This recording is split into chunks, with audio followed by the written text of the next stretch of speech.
This is a video to show how you can use the red focus box and your trackpad function to very quickly select between faces for iFocus. Now, right now the red box is overlaying one of the frames, one of the face frames, and you can see that it's highlighted. If I shift away, it's not highlighted. As soon as I overlap it even slightly, it's highlighted. So that becomes the live face, the primary face that iFocus is going to seek. And I half press the shutter and it locks on that face. If I move this red box over, same thing, it locks on the other face. Even if I barely overlap it, or even sometimes just get it close. There we go. And here we'll do the same thing. Now, what I'm going to do now, though, is I'm going to jump very quickly between faces using the touchpad. And this isn't a click and drag, this is a tap. And I'm doing this using the EVF. Right now, my cell phone is filming through the EVF, the eyepiece of my camera. The image you see is not the LCD screen. The LCD screen is black, and I am using the LCD screen as a touchpad, much like your computer, to move the focusing point around really quickly. As you can see, I can pick faces extremely quickly. Now, the great thing about this is you don't have to be very accurate with it if you're using iFocus. You just have to get close to the face of the person you want. So you don't have to have really good muscle memory on clicking on your black LCD screen. You simply have to get close. And if you get close, it still picks the closest face. When you half press the shutter,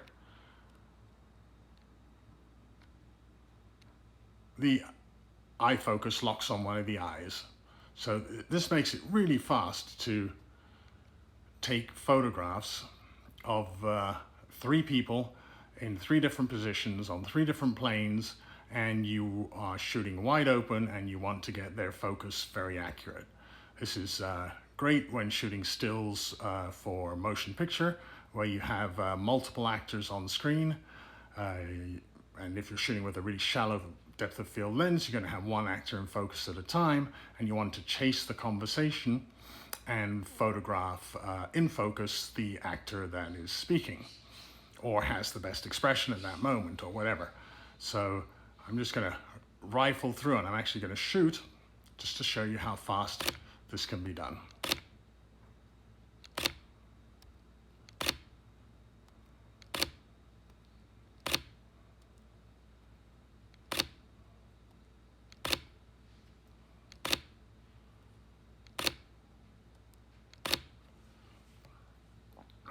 Okay, and I was shooting with mechanical shutter, so there's more blackout than you would normally get. Let's see what that's like with electronic shutter. Okay, now I'm going to go through these again. Okay, one face, the other face, three faces. So I'm jumping between faces. Now I'm going to shoot.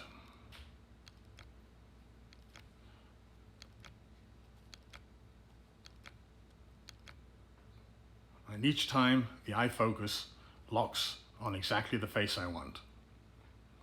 So there you have that. Now, one other option which is interesting is that you can turn off iFocus, and you can map that as I have to a function button. And as you can see, I'm turning iFocus on and off very quickly. And I have that set to the function button closest to my shutter release. So basically I'm doing everything with just one finger while I grip the camera firmly with my thumb. I'm not having to move my thumb around.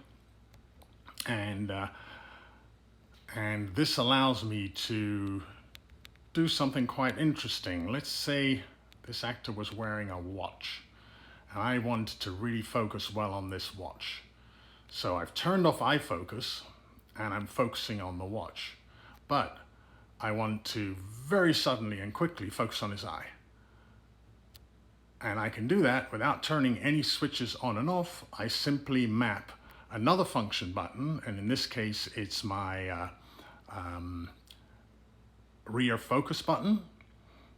And I don't really use a thumb focus button, but I use it to invoke eye focus when I need it very, very quickly. So let's say I'm going to shoot a shot of his watch. Now I want to get his eye in focus, and I can do that all very, very quickly. And I can switch between the two areas I want to focus very quickly, as you can see.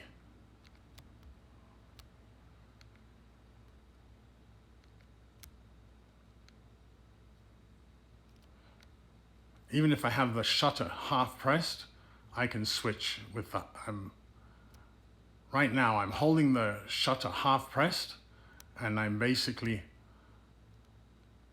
switching between focus areas. I'm on his hand, face, hand. Anyways, takes a little bit of practice, but once you practice it, it becomes very natural and very quick to use.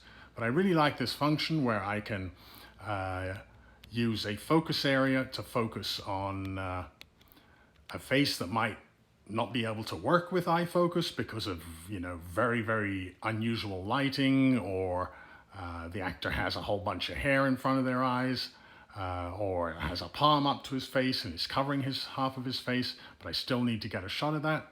I can switch very, very quickly between eye focus and area focus without having to actually change focus modes. It's like you have eye focus is always standing by, and you just tap one button and it takes over. All right, that's it.